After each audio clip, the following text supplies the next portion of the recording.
Hey guys, Will here, and today I'm going to be doing a video on the iPhone 6s in 2025. So this was Apple's flagship iPhone in 2015, and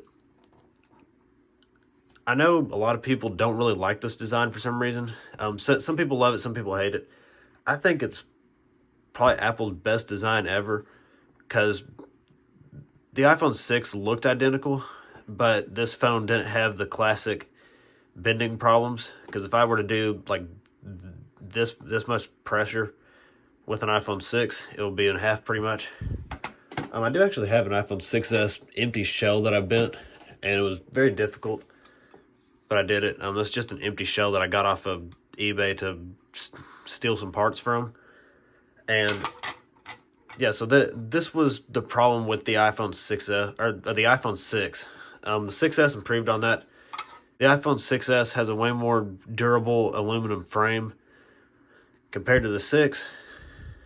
And this one, both of these models that I have battery problems. And apparently, from what I've heard, the 6s in general had like a battery recall or something like that. But both of these batteries are pretty bad. This one, maximum capacity is at 72, and it just doesn't really last that long at all. It's actually loose in there because I had a battery in it, and then which was actually the whole reason why I bought this housing, was to take a battery from it that was in it, and then that battery ended up getting worse and it started expanding, and the screen started popping out. So I just put this one's original battery back in.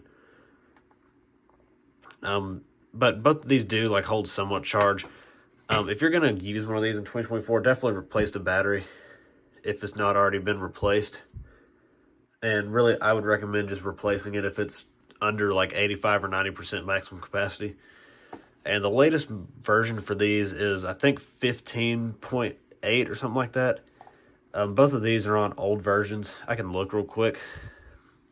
Yeah, 15.8.3. The latest version for this, or not, the version that these are on, this one is on 14.4.1, and this one is on 14.4. So these are, I guess, somewhat rare. And these came in, you're going to probably find these most commonly in either 16 or 128 gigs. Both of these are 128 gigs. Most people, from what I've seen, just looking at like used 6Ss, most people either got the base model or the most expensive model. I would recommend, if you're going to use one in 2025, get at least a 64 gig model, but probably get a 128 gig model, just because that's about the lowest capacity you can get nowadays on phones, and it's enough to get by perfectly fine. 16, you'll run out of storage quickly, just simply taking pictures and downloading a few apps. It'll run out quickly, considering you only get about like 10 to 12 after all the software and stuff is updated. So these obviously don't really look like modern phones anymore. This is an iPhone 10, which is still like only 2 years newer than this, but it just looks a lot more modern, as you can see, with the no bezels, no home button, with the notch at the top. But if you like this simple design and